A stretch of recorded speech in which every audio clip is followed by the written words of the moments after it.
Hey everyone, and welcome to video part 1 of our 3.2 lesson, which is on the least squares regression line. So you can see we've got 1, 2, 3, 4, 5, 6, 7, 8 overall targets in this lesson. We are going to focus on the first 4 in this video. So by the end of this video specifically, students will be able to first, make predictions using regression lines, keeping in mind the dangers of extrapolation. 2, calculate and interpret a residual. 3, interpret the slope and the y-intercept of a regression line. And 4, determine the equation of a least squares regression line using technology or computer output. The computer output, that'll come a little bit later, but just how do we use our calculators to generate what's called our least squares regression line. So, in general, first, what is a regression line? So, by definition, a regression line is a line that describes how a response variable, which remember that's our y value, changes as the explanatory variable x changes. So when you think about the example we had in the 3.1 notes where it was our two variables were height and shoe size, and we said that height was the explanatory variable and shoe size was the response variable, what a regression line does is it kind of tells us how does shoe size change as height changes. Okay, now long story short, we use regression lines to predict the value of y for any given x value.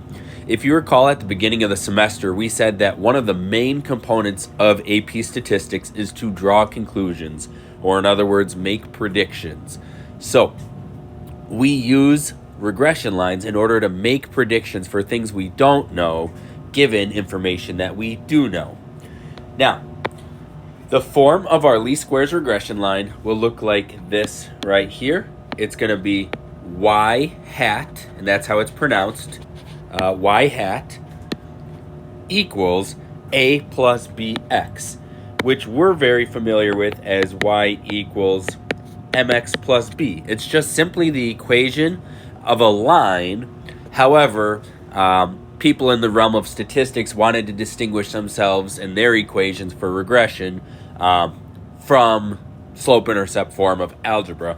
So all we did was we put the constant out in front. Here is a. We took the slope with our x variable, moved that to the end, bx, and we just changed our values or our variables. So y hat equals a plus bx. It's just simply the equation of a line. Therefore, it follows the same rules. Y hat. This hat symbol indicates that it is a prediction. One thing that we have to remember, and this was from our video lesson in 3.1, is that there are no hard and fast set rules when we talk about regression, when we talk about how these relationships occur. Okay, so it's not a guarantee that if somebody is this tall, their shoe size is this big, or anything like that. These are just simply predicted values based on patterns. Okay, so y hat represents the predicted response variable value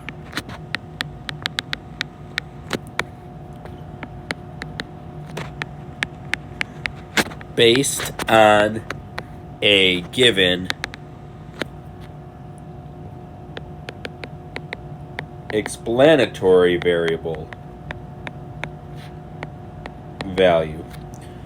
Long story short, it's the predicted outcome for any given input value that we give. Okay. As we work our way down then, a is the constant. Okay, it's the one that's not affected by the change in y. This is our y-intercept.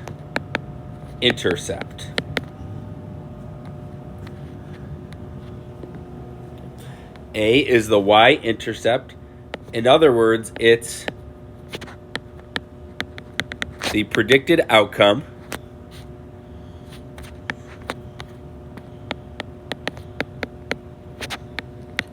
when x equals 0. right? If x is 0, 0 times b is 0. 0 plus a is just a, so it would be y hat is equal to a. Okay, so our y-intercept is the predicted outcome when x is 0. Therefore, using our information that we already know about equations of lines, b, notice, is the coefficient to x, so that was like our mx plus b. But m, or in this case b, this is the slope. Okay. Now, our slope is how much y hat changes for every 1 unit of x. As x goes up by 1 inch, as x goes up by 1 hour, as x goes up by 1 student, whatever it might be, how does that affect the predicted outcome, whatever that might be? Okay. And then lastly, we have x. X is just any given explanatory response. Explanatory variable value. Sorry about that. So x is just any given explanatory response variable.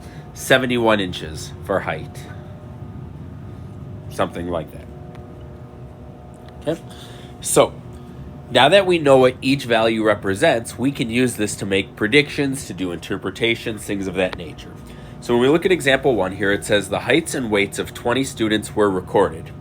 Create a scatter plot to determine the form, strength, and direction of the relationship. At this time, please pause the video and get those values entered into your calculator, where height is going to be list 1 and weight is going to be list 2.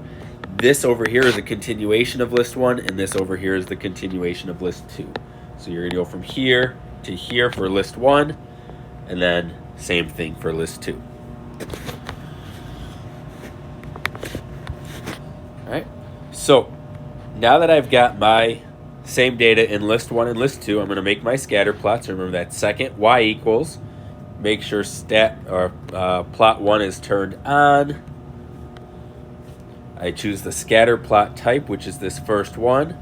I'm pulling my data from list 1 as my x value, and y list is list 2. Zoom 9, and I can see that there is my scatter plot there. So if I'm going to sketch my scatter plot,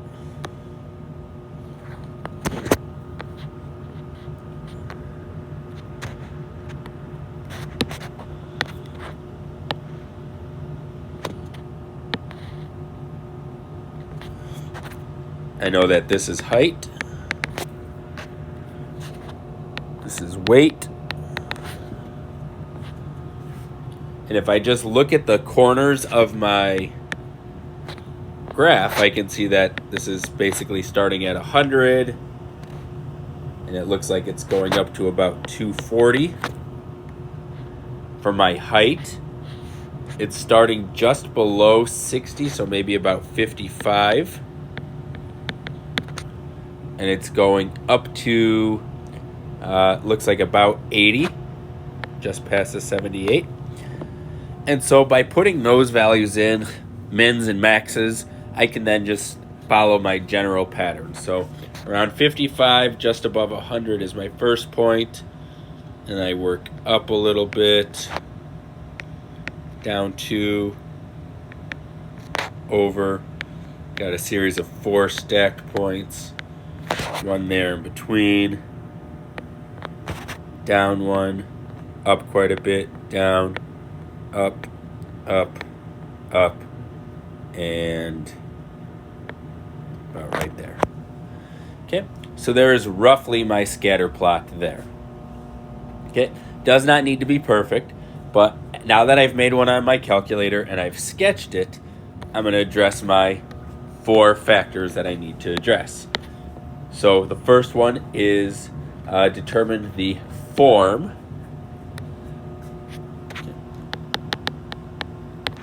So if I look here, it appears as if it's following this linear path here. So we'll say linear. Next one it asks us to discuss is the strength. And we can see that it's definitely following this positive trend. So there definitely is some sort of at least moderate association to it in terms of its strength or moderate strength. But we can take that one step further. We can say that it's moderately strong if we wanted to. If you were to say strong, you'd probably be okay. If you were to say moderate, you'd probably be okay. And then lastly, the direction. I already mentioned we can see that as we move from left to right, as our x values increase, the y values also increase. So our direction is going to be positive. And then remember that whenever we bring direction into this, we have to include a sentence for context. So we could say something like, typically, as height increases, so does weight. Now, the one thing it doesn't ask us to address in this case is unusual features, but hopefully we can see that there really aren't any. So this is a nice question that recaps our information from 3.1. Now, in part B, it says to determine the equation of the regression line that best represents the relationship. Be sure to define any variables used. Okay, so I know that it's going to end up being y hat equals a plus bx. The question is, how do I determine those values? So fortunately, it's already a method that we know how to do on our calculator. We use the same steps that we did in order to generate that R value, our correlation value. So if you go over to Stat, Calc, and then option 8, it's LinReg, which stands for linear regression. And remember, we are making a regression line here. So I'm going to choose option 8. My X list is list 1. My Y list is list 2. And then when I press enter, except it froze up on me. When I press enter, we can see that over on the right-hand side, the first thing says y equals a plus bx. A equals this. So there's my A value, negative 250.5. There's my B value, 5.97, so about 6. R squared, we will not talk about in this lesson, but we will later on. And R, again, is our correlation. So we can see that our correlation was 0.79. So again, right at that border of moderate to strong, like we talked about in our previous lesson. So we are justified with this, positive, and we are justified with this, moderately strong.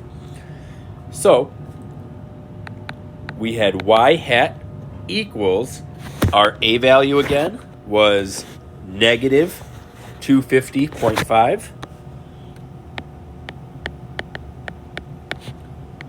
plus our B value that the calculator gave us was 5.975. So with all that rounding, we're just going to make it easy and call it 6x.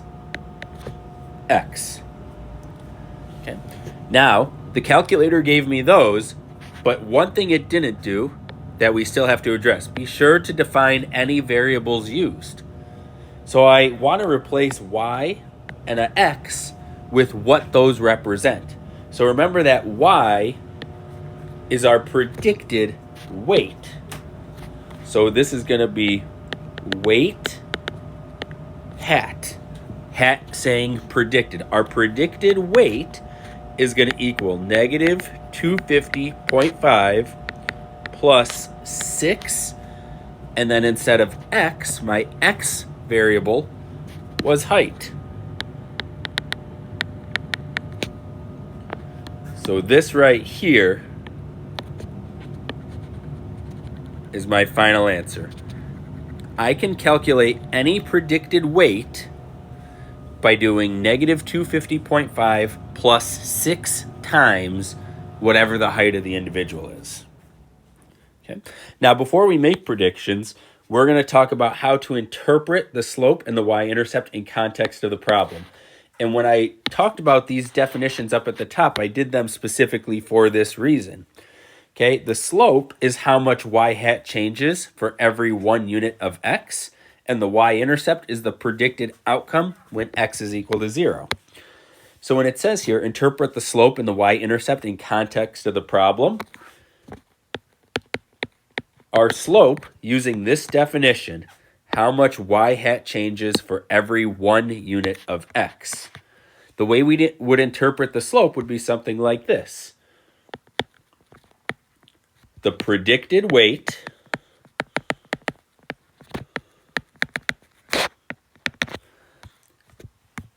and then we're going to say in this case it increases because it was a positive slope by whatever that slope value is. 6 units, pounds, for every 1, and now I need units of x, inch of height.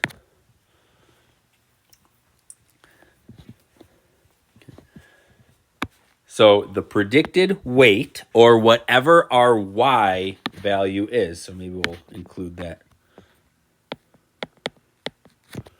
Okay, the predicted y variable.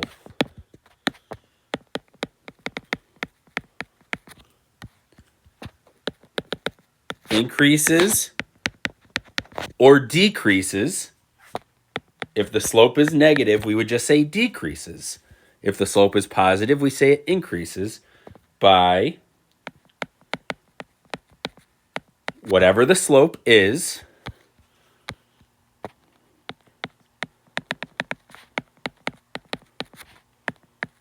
whatever our units of y is for every 1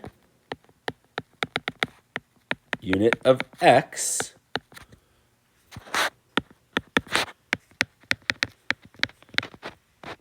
variable. Okay, this isn't a template you have to memorize, but it will help you get the correct interpretation.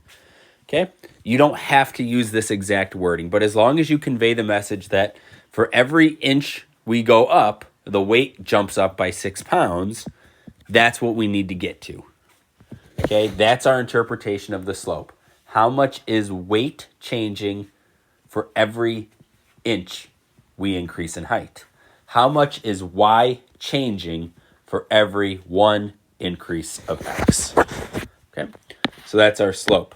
So then how do we interpret the y-intercept? Well, again, the y-intercept is the predicted outcome when x is equal to 0. Okay, so in order to interpret our y-intercept, it would be something like this. The predicted weight for when x is equal to, or I guess we can change this to context. So when the height is 0 inches is then whatever the y-intercept is. So the predicted weight, okay, the predicted outcome for when the height is 0 inches for when x equals 0 is whatever the y-intercept is, which was negative 250.5, and then our units, in this case, pounds. Now, one thing you'll know right away, right? Could we have a height of 0 inches? No. And even if we could, would it make sense that someone who is 0 inches tall weighs negative 250 pounds? No. One thing that you have to remember is this. It's okay if your interpretation of the y-intercept is not factual or doesn't make real life sense. Okay? The readers know that, And all they want to know is, do you understand how to interpret the concept of a y-intercept? Doesn't matter if it's accurate, or it doesn't matter if it's, I shouldn't say accurate, it doesn't matter if it's realistic or not. Okay, so just kind of keep that idea in mind. So the predicted, once again, y variable for when your x variable is 0 inches, or whatever your unit for x is whatever your y-intercept is, and then unit for y.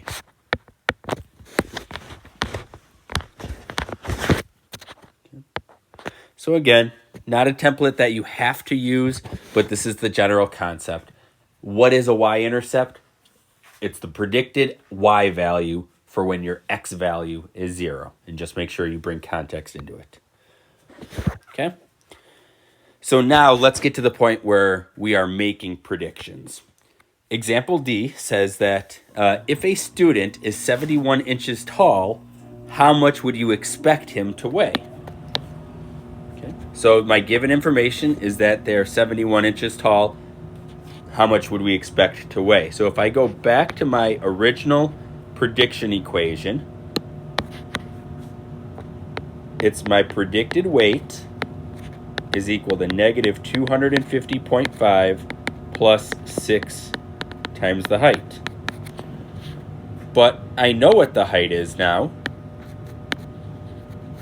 I know that the height is 71. Therefore, all I have to do is push or punch this into my calculator. Negative 250.5 plus 6 times 71. And I get 175.5.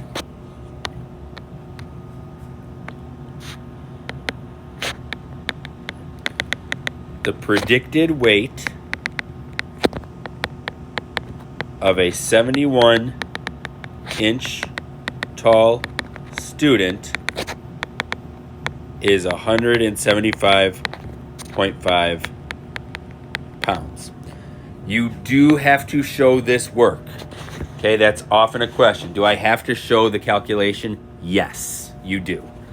Okay, so get your answer by showing your calculation and then turn that into a sentence. Okay, we can also work in the opposite direction. Requires a little more algebra, but still capable of doing it. If a student weighs 145 pounds, how tall would we expect him to be? So once again, the weight is equal to negative 250.5 plus 6 times the height. But now we know the weight, so we can drop that in here. 145 is equal to negative 250.5 plus 6x.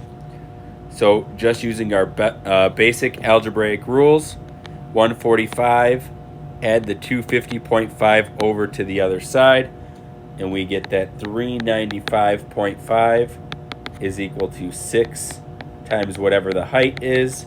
So then we would just divide that answer by 6, and we get 65.9.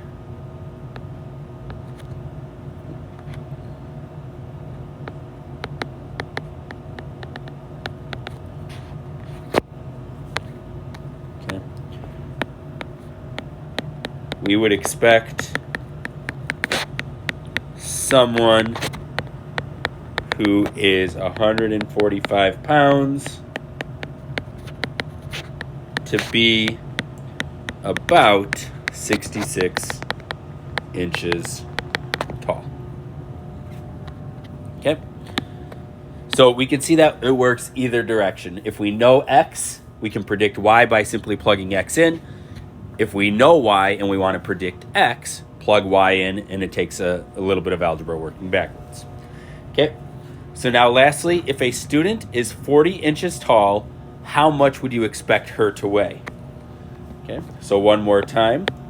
Predicted weight is equal to negative 250.5 plus 6 times the height, but we know the height is 40 inches tall.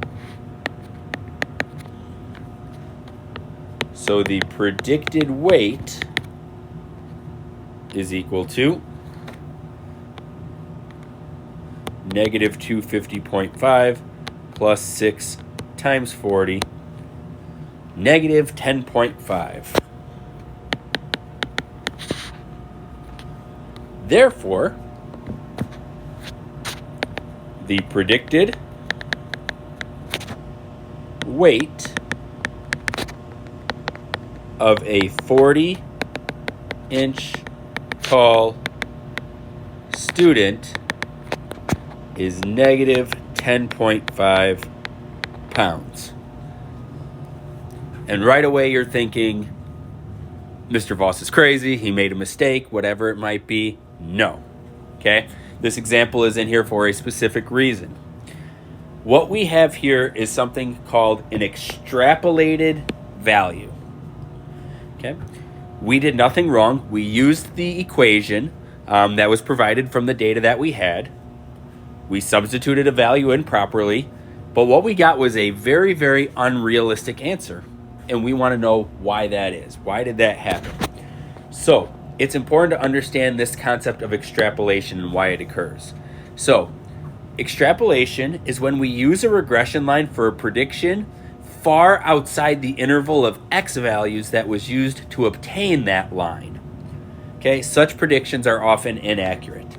So when we think about the x values that we used here, okay, all of these, our smallest x value was 59, our largest x value was 77. So we used values, x values, from 59 to 77 in order to generate this line right here. 40 is quite a bit outside of that range.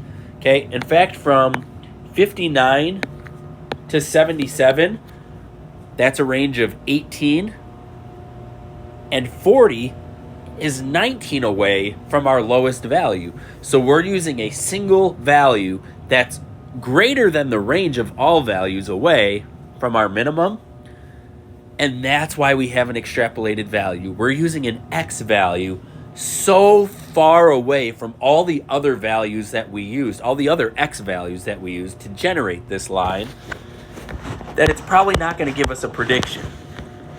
Okay? College Board loves to ask questions about extrapolation, so we really want to make sure we understand this concept and why it occurs. Okay? So, this answer of negative 10.5 is what we call an extrapolated value. And we could follow up and say something like, here, this is an extrapolated value as 40 inches is far below all other x values used to generate our line.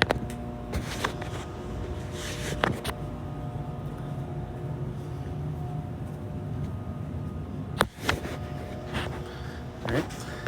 So that takes care of, actually, if we come up here, make predictions using regression lines, keeping in mind the dangers of extrapolation, interpret the slope and y-intercept, determine the equation, okay, using our calculator.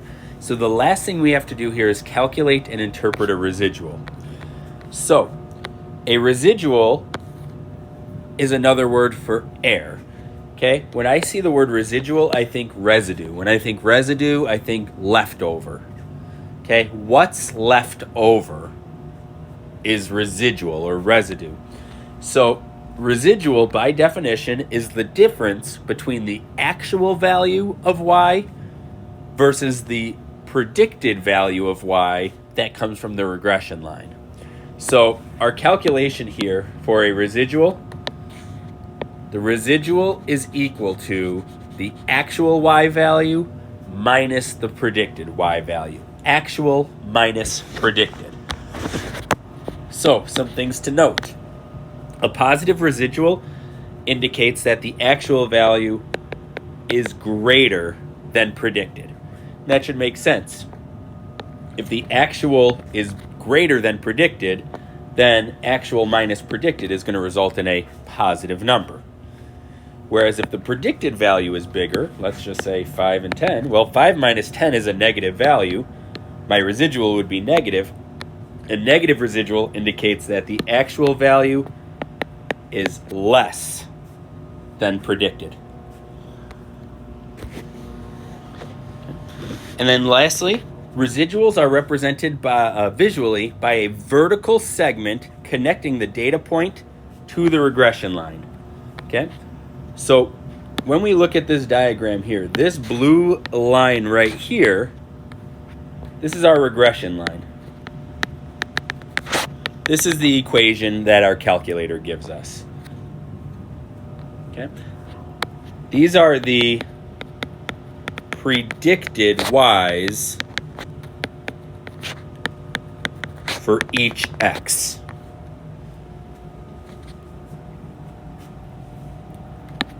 Okay. Whereas this this red point right here is an actual data value.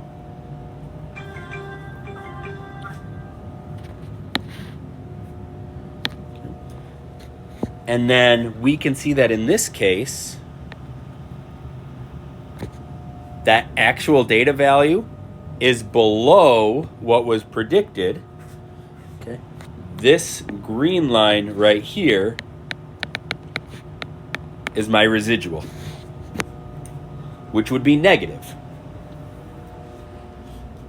right? Because it's below the line, telling us it's negative.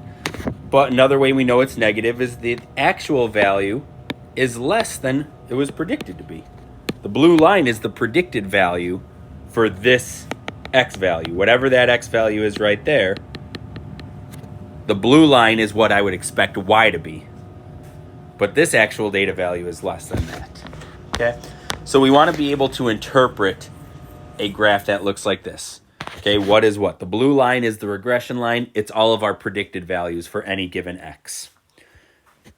Each red dot is simply the actual data value, and then the residual is that vertical segment connecting the predicted value to the actual value at that x.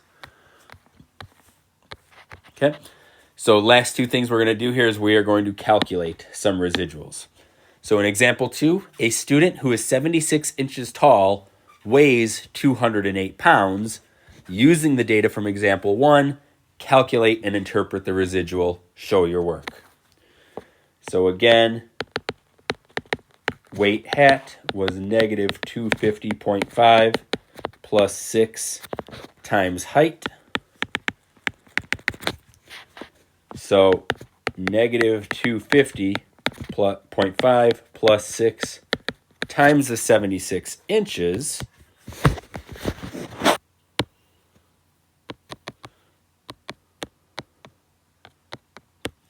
gives us 205.5.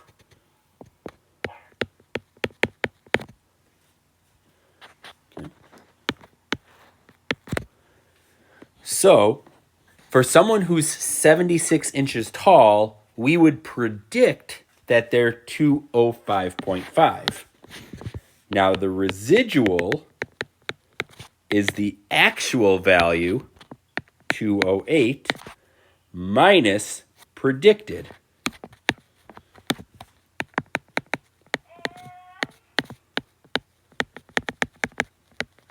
So the actual was 208, minus the predicted was 205.5. Therefore, my residual is 2.5.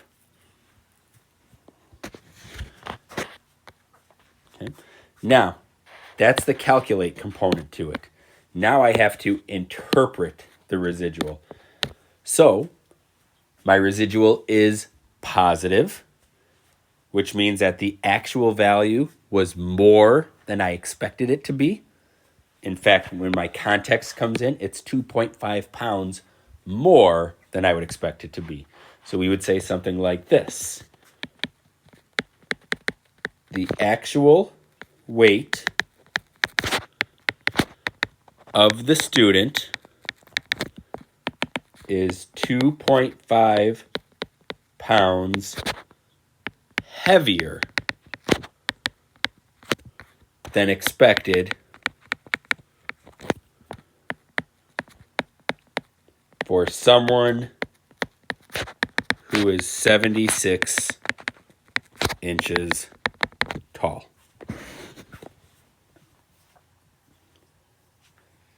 Okay. That's my interpretation. 2.5 pounds is the context.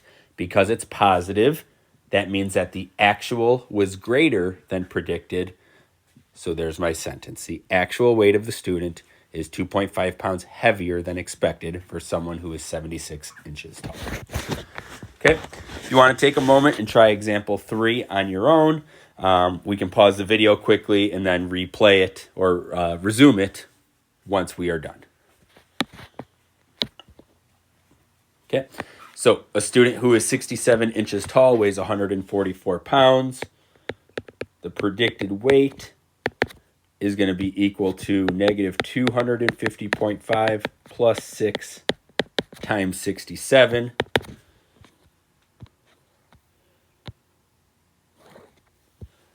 So negative 250.5 plus 6 times 67, we can see is 100. The predicted weight is 151.5. However, we want to know what the residual is. The residual is the actual value, 144, minus the expected or predicted. So 144 minus 151.5, negative 7.5. And so now because I have a negative residual, this means the actual was less than predicted by 7.5 pounds. So we could say something like the actual weight was 7.5 pounds lighter than expected for someone who is 67 inches tall. Right? And that concludes this portion of our video. So we should be able to make predictions using regression lines, keeping in mind the dangers of extrapolation. We should be able to calculate and interpret a residual, which is what we just finished with. We should be able to interpret the slope and the y-intercept of a regression line, and we should be able to determine the equation of a least squared regression line using our calculators. If you have any questions, please feel free to reach out. Otherwise, have a great day, and I'll catch you in the part two video of this lesson. Thanks for watching.